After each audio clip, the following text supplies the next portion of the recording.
Alright, we're going to talk about verifying if a planar flaw like a notch or a crack is ID connected or not. And I used to say that you could just look for a corner trap signal with the 45. And that would tell you right there. But that was not a good idea by itself. If you, I think we did this sketch earlier, if you have a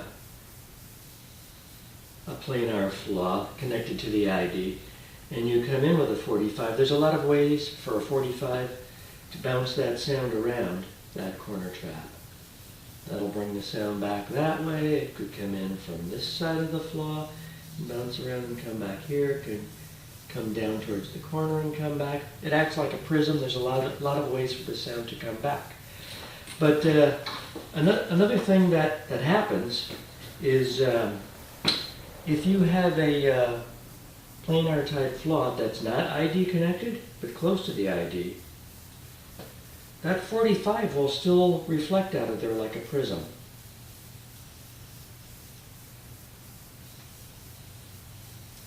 So the 45 by itself is not a good way to tell if something is ID connected.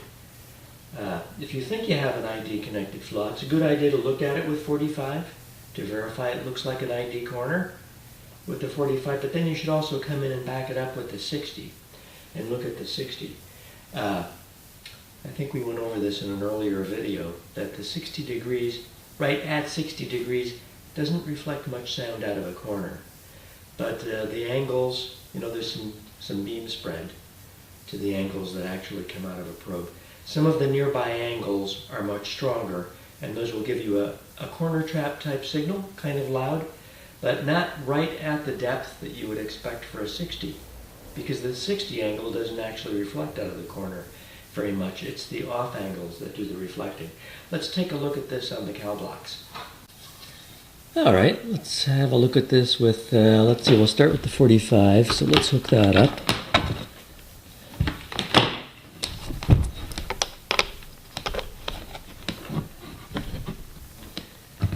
And here's our 45. And let's see, our mantra is recall the cal, check the cal, set the gain, and go. So let's recall the cal. We'll go into our file menu. There we are. Come on, 45. Open, open, open, contents, recall. Recall the cal. Press any key to continue. Recall the cal, check the cal. We'll just check the cal by going to the 4 side drill holes. 1 is near 1. 2 is near 2. 3 is near 3. 4 is near 4. Recall the cal, check the cal, set the gain. Alright, let's set the gain. We're going to be working with the 300 thick notched block, so we'll use the 300 deep hole. Want that to be approximately 50% screen height. And must be colder in here today. We're a little hot, so let's take a little bit of gain out. That's closer. And let's set reference dB. Alright, recall the cal, check the cal, set the gain, and go. Okay. Alright, so we're going to look at our notches, and let's start by refreshing our memory on how a good corner trap signal looks when there is a corner. Here's the 150 notch. And it is gigantic. There's our corner trap signal, there's our tip signal in front there, but we're not talking about tips now, we're really talking about corners. So there's our gigantic corner trap signal, and here it is for the 180. Again, it's pretty gigantic. Let's try a smaller one. 10, 30, 60. Here's the 60. Again, corners are really loud, so that's pretty gigantic signal. Alright, so let's see what happens when we flip the block over and look for that prism type reflection. So here is the 210 deep. So that's not ID connected. But it makes it look like there is a corner trap signal there. Let's try the next one, the 180. Again, that kind of does look like there's a corner trap signal near the ID. So that could be a little misleading if you used only the 45 to tell if something was ID connected or not. But let's look at those again, but with the 60 for the final verification if something is ID connected or not.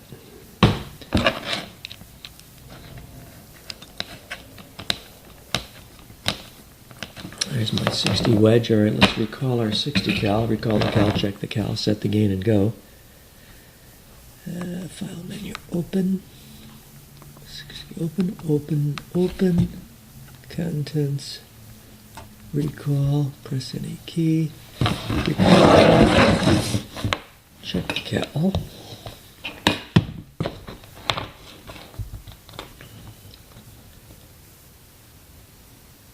One is near 1, 2 is near 2, 3 is near 3, 4 is near 4. We're going to be using the 300 block, so we'll go to the 300 hole.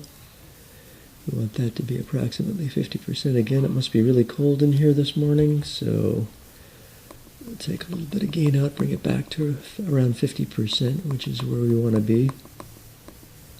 And that looks pretty good, so I'm going to set reference dB right there to hold that for me.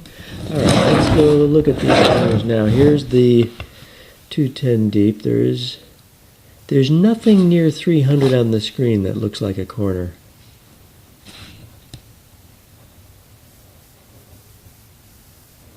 Let's try the 180. Again, there's nothing near 300 deep that looks like an ID corner trap signal.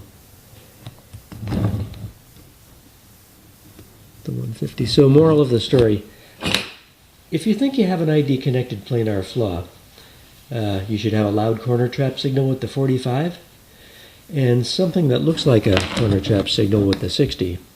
Let's see what that looks like when we have an actual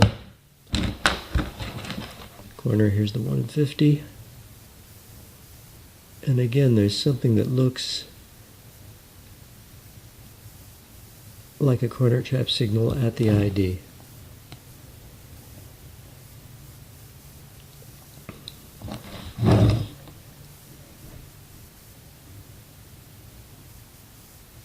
And again, these two signals, I think we went over this in an earlier video, where they peak up is not exactly at 300 deep. Because the 60 degree itself does not reflect well out of a corner. But if there is an ID corner trap signal with the 60, you'll see something that looks like a corner near that depth. So, moral of the story, if you think you have an ID connected planar flaw corner trap, you should look for a corner trap with both the 45 and the 60. Okay, thanks a lot.